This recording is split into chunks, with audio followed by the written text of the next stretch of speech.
జై తెలంగాణ. ఈరోజు కేసీఆర్ గారు అదేవిధంగా మన వర్కింగ్ ప్రెసిడెంట్ కేటీఆర్ గారి ఆదేశానుసారము ఏదైతే రేవంత్ రెడ్డి సర్కారు కాంగ్రెస్ ప్రభుత్వము బోనాల పండుగ జోర్దార్గా చేయాలని ఆలోచన చేస్తున్నారా? అయితే కిసాన్ ఫ్యాషన్ మాల్ లా అద్రిపోయే ఆఫర్లున్నాయి. జోర్దార్గా షాపింగ్ చేయండి. కళ్యాణ లక్ష్మి షాదీ ముబారక్ ని తూచలు తొక్కి దాన్ని ఇయ్యకుండా గరీబుల పుట్టకొడుతున్నది.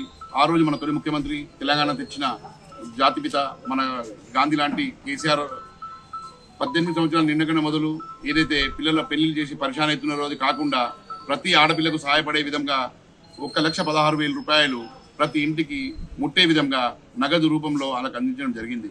ఈ రేవంత్ రెడ్డి సర్కారు అబద్ధాలు మాట చెప్పి 1,16,000 కాకుండా తులం బంగారం ఇస్తామని చెప్పేసి మోసం చేసి గద్దెనెక్కిన తర్వాత తులం బంగారం అయితే పత్తలేదు.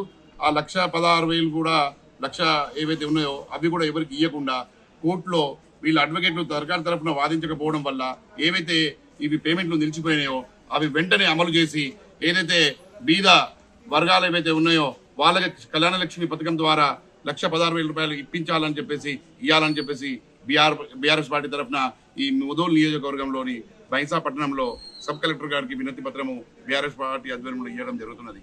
లేనిడల చాలా పెద్ద ఎత్తున ధర్నాలు చేసి ఈ సర్కారును దించే వరకు కూడా ఈ కళ్యాణ లక్ష్మి ఇచ్చే వరకు కూడా బీఆర్ఎస్ పార్టీ గమ్మున ఊకుండదని చెప్పేసి ఈ సందర్భంగా హెచ్చరిస్తూ జై హింద్, జై తెలంగాణ, జై కేసీఆర్.